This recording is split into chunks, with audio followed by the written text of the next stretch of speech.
Marcus made $45,000 a year. He was stressed, bills piling up, credit card debt barely surviving. Then he got the promotion. $85,000, nearly double his salary. He remembers the exact moment his boss told him. His hands were shaking. He called his mom crying. "I finally escaped the paycheck to paycheck cycle," he said. That was 3 years ago.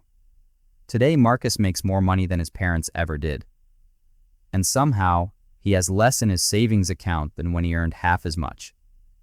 He checks his bank balance every morning with the same sinking feeling. Where does it all go? This isn't a story about bad luck. This isn't about avocado toast or too many lattes. This is about something darker, something designed. A trap so invisible, what experts call the consumer debt trap, so perfectly engineered that you'll never see it until you're already inside. And right now, you're probably already there. Here's the thing nobody tells you about money psychology. Earning more doesn't fix broke. It just makes broke more expensive. This is the secret behind why the rich stay rich and the poor stay poor. Sounds crazy, right? But here's what happened to Marcus. The week after his promotion, he upgraded his apartment. Made sense. He deserved it after all those years of grinding. The new apartment was in a nicer neighborhood. The people there drove nicer cars. His 2012 Honda suddenly felt embarrassing, so he leased a new one. The new car needed premium gas, better insurance, nicer maintenance. His new coworkers went to different restaurants, ordered drinks without checking prices. Marcus started doing the same. Not because he wanted to, because he had to fit in. One purchase led to another, and another, and another. This is classic lifestyle inflation, the silent killer of wealth. Scientists call this the Diderot effect. Named after a French philosopher who received an expensive scarlet robe as a gift. The robe was beautiful, elegant. But suddenly everything else in his home looked shabby compared to it. So he replaced his old rug, then his desk, then his chairs. One upgrade forced every other upgrade. He went from comfortable to bankrupt. All because of a single gift. Marcus didn't get a robe. He got a raise. Same trap. This is exactly how consumerism keeps you poor. Now let me introduce you to someone else. Her name is Keisha. She's 28, works in marketing, makes $72,000 a year. On paper, she should be building real wealth. But she lives paycheck to paycheck. And she can't figure out why. So she starts tracking her expenses, basic budgeting for beginners. What she discovers horrifies her. $14 here for a streaming service she forgot about. $200 there for a subscription box she never opens. $47 monthly for a gym membership she hasn't used since February.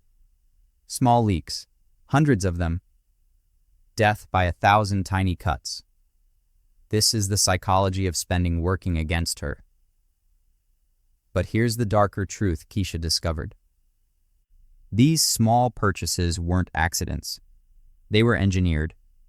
See, every app on your phone was built by teams of behavioral finance experts and psychologists. Their entire job? Make spending feel painless. One-click checkout. Buy now, pay later. Subscriptions that auto-renew. They removed every single barrier between you and your money. In the 1950s, if you wanted to buy something, you felt the cash leaving your hand. That physical pain kept spending in check. Now, you tap a screen. A little dopamine hit. No pain at all. Your brain literally doesn't register it as losing money.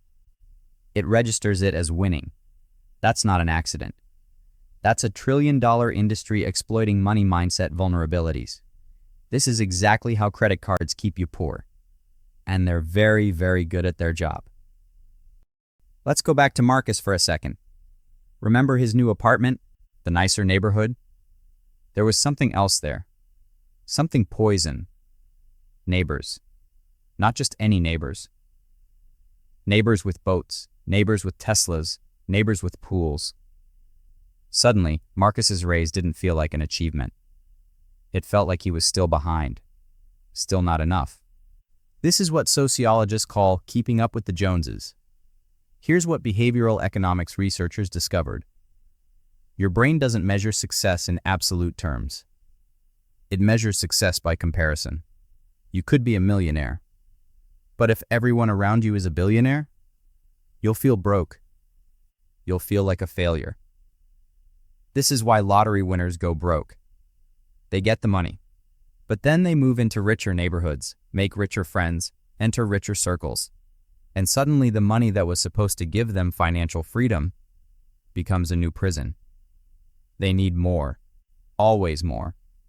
Social media and money problems made this 1,000 times worse. Now you're not just comparing yourself to your neighbors. You're comparing yourself to everyone. Influencers with perfect apartments, entrepreneurs with Lamborghinis, friends posting vacation photos from Bali, and your brain, your stupid, primitive, survival-driven brain, sees all of it as competition. You're trapped in the looking rich versus being rich illusion. You're not even aware it's happening, but deep down something whispers. You're falling behind. So you spend, to feel like you belong, to feel like you're winning, to feel enough. This is the middle-class trap nobody talks about. The hedonic treadmill. There's a famous study about happiness. Researchers tracked lottery winners and paralyzed accident victims. Guess what they found? 1 year after their life-changing events, both groups were about equally happy. The lottery winners weren't in bliss. The accident victims weren't in despair. They had both returned to their baseline. This is called the hedonic treadmill, a core principle in the psychology of money. Every upgrade you make, you get used to it. Fast. That new iPhone feels amazing for a week. Then it's just your phone. That new car? Thrilling for a month. Then it's just transportation. You adapt, you normalize, you need the next thing. The treadmill keeps spinning, and you keep running, going nowhere.